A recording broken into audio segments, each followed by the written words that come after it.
क्या आपने कभी सोचा है दोस्तों कि बदलते जमाने के साथ लोगों का रहन सहन तो बदल ही रहा है, साथ ही जीने का तरीका भी बदल रहा है। आज कई लोग ऐसे हैं जो या तो किसी मजबूरी में जैसे नौकरी इत्यादि के कारण अकेले रहते हैं, तो कुछ लोग ऐसे भी हैं जो बिना किसी मजबूरी के अपनी मर्जी से अकेले रहना पसंद करते हैं।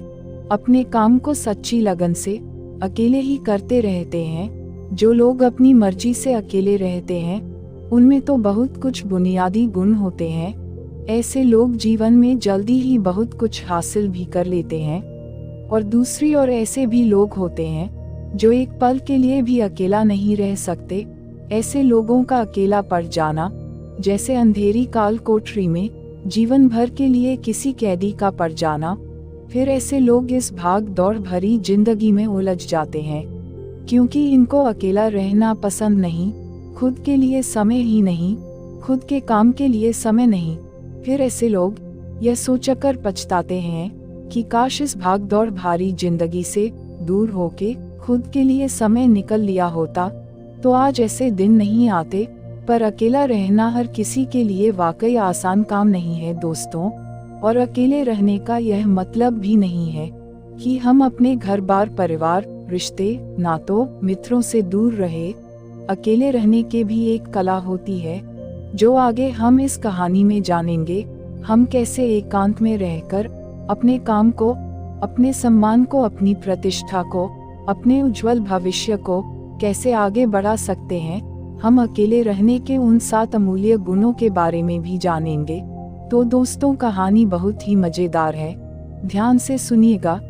इससे पहले कि आप इस कहानी में खो जाएं, इस चैनल को सब्सक्राइब जरूर कर लें ताकि ऐसे ही इंटरेस्टिंग और मोटिवेशन कहानियां सुनने को मिलती रहे।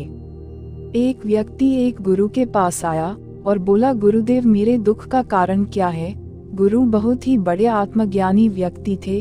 गुरु ने कहा, अपने आप को चीजों से चिपका लेना, चीजों को पकड़ लेना और उन चीजों के प्रति आसक्त होकर उसके पीछे भगाना ही तुम्हारे दुख का कारण है। उसे व्यक्ति ने गुरु का धन्यवाद किया और कहा, गुरुदेव आपने तो मेरी समस्या का समाधान कर दिया। मैं इतने दिनों से अपनी समस्या का समाधान चाहता था। आपका बहुत बहुत धन्यवाद गुरुदेव। यह कहकर वह व्यक्ति वहां से जाने लगा। गुरु ने कहा, पूरी बात तो सुन लो। उस व्यक्ति ने कहा, नहीं गुरुदेव, आपका इशारा मिल गया, बस वही काफी है। और समझदार को इशारा ही काफी होता है गुरुदेव। 1 महीने बाद वह व्यक्ति फिर से गुरुजी के पास आया। इस बार उस व्यक्ति का हाल बहुत बुरा था। वह बहुत दुखी था और सीधे गुरु के चरणों में गिर गया और कहा, गुरुदेव आपने जो कहा था मैंने वैसे ही किया, पर मुझे सुख नहीं मिला, मुझे तो और दुख मिल रहा है। गुरु ने उसे व्यक्ति से पूछा, तुमने ऐसा क्या किया। व्यक्ति ने कहा, मुझे अपने परिवार वालों से, मित्र रिश्तेदारों से दुख मिल रहा था तो मैंने उन्हें छोड़ दिया और छोड़कर चला गया। 2-4 दिन तो मुझे बहुत अच्छा लगा, पर धीरे धीरे मुझे उनकी याद आने लगी। अपने माता पिता, अपनी पत्नी, अपने बच्चे याद आने लगे। रिश्तेदार, यहाँ तक कि शत्रु भी मुझे याद आने लगे। इतना दुख तो मैंने उनके पास रहकर भी नहीं जाना था जितना कि उनसे दूर होकर दुखी हो गया हूँ। इसलिए आज मैं घर वापस जाने के लिए निकला था और आपके पास आ पहुँचा। आपने मुझे इतनी गलत सलाह क्यों दी गुरुदेव। गुरु मुस्कुराए और गुरु ने कहा, तुम परिवार को छोड़कर भागे, मित्रों, रिश्तेदारों, यहाँ तक कि शत्रुओं को भी छोड़कर भागे, पर यह तुम्हारी गलतफहमी थी कि तुम छोड़कर भाग रहे हो। वास्तव में तो तुम उन्हें लेकर भाग रहे थे। व्यक्ति ने कहा, पर गुरुदेव मैं तो किसी को अपने साथ नहीं लाया। गुरु ने कहा, जो चीज हमें दुख देती है वह कहीं बाहर नहीं होती, यहाँ तक कि जो हमें सुख देती है वह भी बाहर नहीं होती। यह सब परिवार वाले, रिश्तेदार, मित्र, शत्रु, यह कहाँ बसते हैं। यह सब हमारे मन में बसते हैं। और जब तुम भागे तो तुम अपने मन को साथ लेकर भागे और तुम्हारे मन में यह सब तुम्हारे साथ भागे तो तुम इनसे कहीं दूर नहीं गए। जब जो चीज मन में बसी हो और वह आसपास हो तो वह जो दुख देती है वह हमें बहुत लगता है, पर वह बहुत कम होता है। और जब हम इन चीजों से दूर हो जाते हैं, यानी छोड़कर भाग जाते हैं, तब मन उन चीजों को पाने के लिए फिर से प्रयास करने लगता है, और तब यह चीज बहुत ज्यादा दुख देती है, जैसे तुम्हें इस समय हो रहा है। व्यक्ति ने कहा, तो गुरुदेव मैं क्या करूं? चीजों के साथ रहूं तो दुख, चीजों को छोड़कर जाऊं तो दुख। क्या मैंने सिर्फ दुख उठाने के लिए ही जन्म लिया है?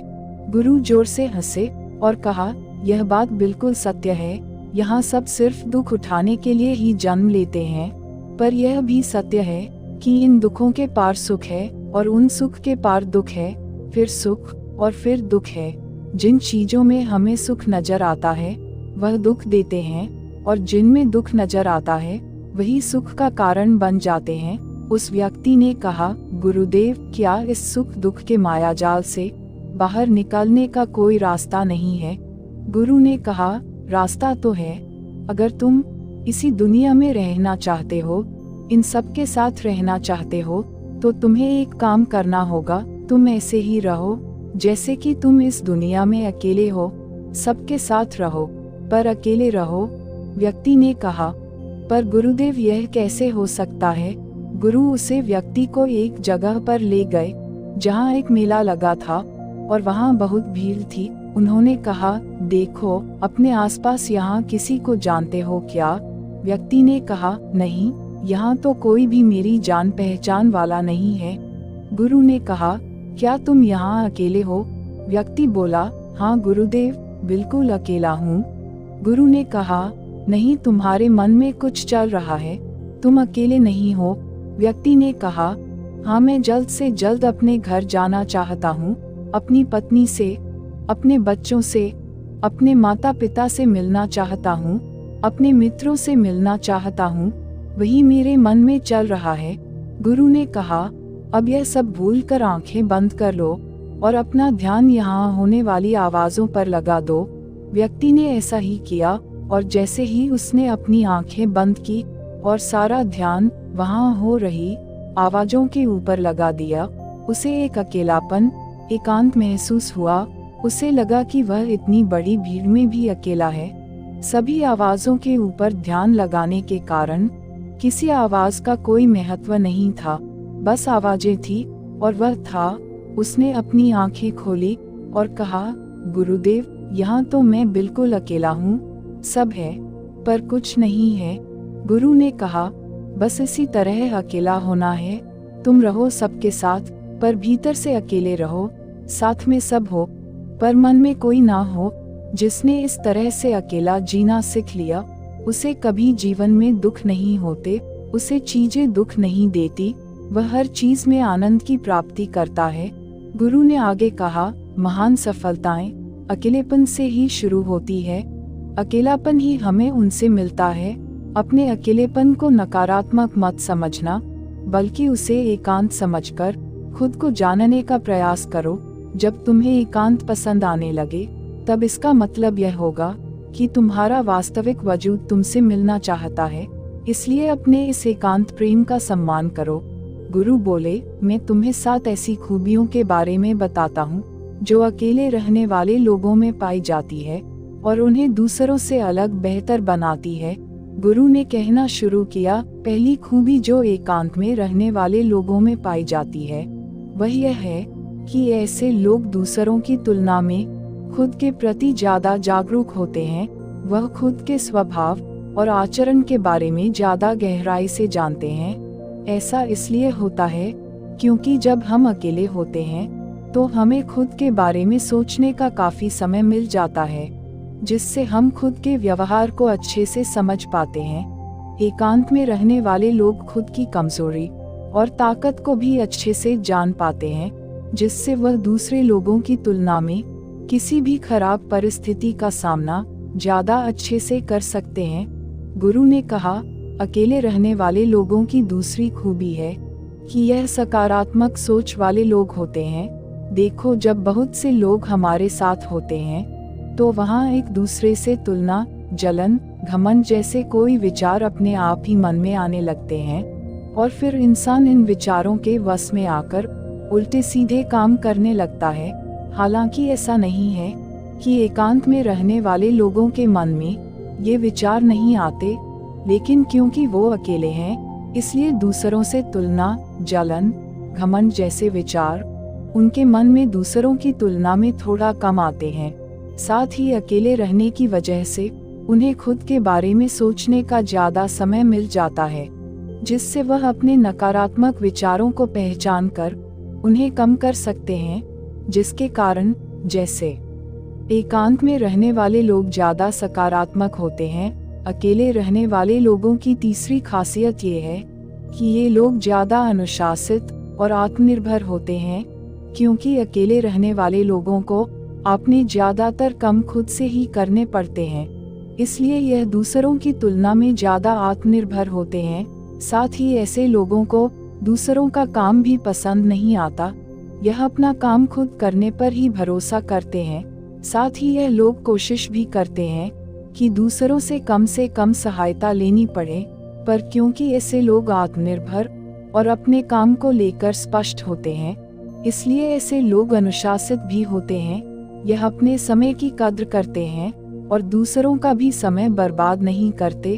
अकेले होने की वजह से ऐसे लोग एक निश्चित दिनचर्या का पालन भी करते हैं, जिससे यह लोग ज्यादा व्यवस्थित होते हैं और यह भी इनके अनुशासित होने का एक कारण है। गुरु ने आगे कहा, अकेले रहने वाले लोगों की चौथी खासियत कि ये लोग किसी भी चीज के बारे में बड़ी गहराई से सोच सकते हैं। किसी भी चीज के बारे में बड़ी बारीकी से और गहराई में जाकर अकेले रहने वाले लोगों की सबसे बड़ी खासियत होती है। इसलिए जितने भी लेखक, कवि और बड़े बड़े काव्यों के रचयिता हुए हैं, उन सभी को एकांत में रहना पसंद था, क्योंकि जब कोई व्यक्ति एकांत में होता है तो वह अपने अंदर की आवाज सुन पाता है। जितने भी बड़े आविष्कार हुए हैं, उन सब की शुरुआत एकांत में हुई थी, क्योंकि एकांत में रहकर ही किसी भी चीज के बारे में बड़ी बारीकी से सोचा और समझा जा सकता है।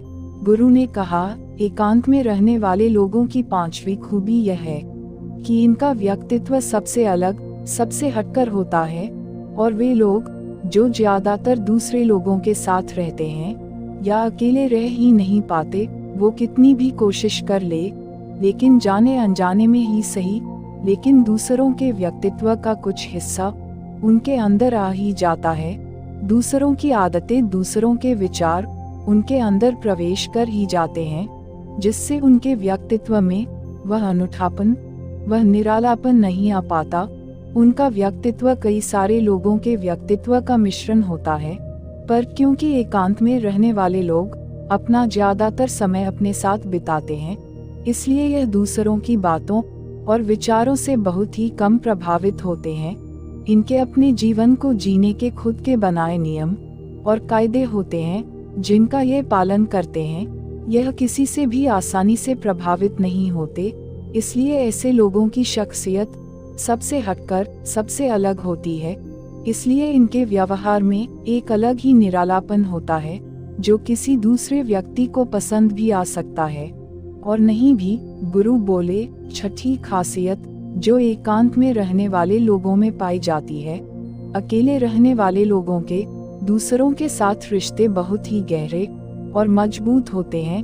हालांकि अकेले रहने वाले लोग ज्यादा लोगों से अपने संबंध नहीं बनाते, लेकिन यह जितने भी लोगों से संबंध बनाते हैं, सच्चे दिल से बनाते हैं। ऐसे लोगों के बहुत ही कम दोस्त होते हैं, लेकिन जितने भी होते हैं, ये उनसे अपनी दोस्ती पूरी ईमानदारी से निभाने की कोशिश करते हैं। अक्सर लोगों को यह लगता है कि एकांत में रहने वाले लोग बहुत कम बात करते हैं, लेकिन उनसे पूछिए जिनसे यह दिल से जुड़े होते हैं कि उनसे कितनी बातें करते हैं। ऐसे लोग इन्हें अपना मान लेते हैं और वह इनके सामने अपने पूरे दिल की बात करके देते हैं। अकेले रहने वाले लोग बहुत ही कम लोगों के साथ संबंध तो रखते हैं, लेकिन जरूरत पड़ने पर वह अपनी तरफ से पूरी मदद करने के लिए भी तैयार रहते हैं। इसलिए इनके रिश्ते कम लोगों से तो होते हैं, लेकिन जिनके भी साथ होते हैं बहुत मजबूत होते हैं। सातवीं खासियत, अकेले रहने वाले लोग मानसिक तौर पर और भावनात्मक रूप से बहुत मजबूत होते हैं, क्योंकि उन्हें पता होता है कि अगर आज कोई समस्या उनके ऊपर आती है तो उन्हें अकेले ही उस समस्या से निपटना पड़ेगा। ऐसा बार बार करने से उनके अंदर खुद के प्रति आत्मविश्वास बढ़ जाता है, और आत्मविश्वास हुआ आत्मसम्मान के बनने से वे मानसिक और भावनात्मक तौर पर और मजबूत होते चले जाते हैं, और वो ये मान लेते हैं कि ऐसी कोई भी समस्या नहीं है जिसे वो अपनी दृढ़ इच्छा शक्ति के दम पर हरा ना सके, और यही एक सोच उन्हें दूसरों से अलग बनाती है। इतना कहने के बाद गुरु चुप हो गए, तो उस व्यक्ति ने कहा, गुरुदेव आपकी सारी बात ठीक है, लेकिन यह कब कहा जा सकता है कि अकेलापन एक वरदान है? यह सुनकर गुरु ने कहा, अकेलापन हमेशा से ही एक वरदान रहा है, अगर हम उस समस्या को पूरी सकारात्मक के साथ उपयोग कर पाएं तो।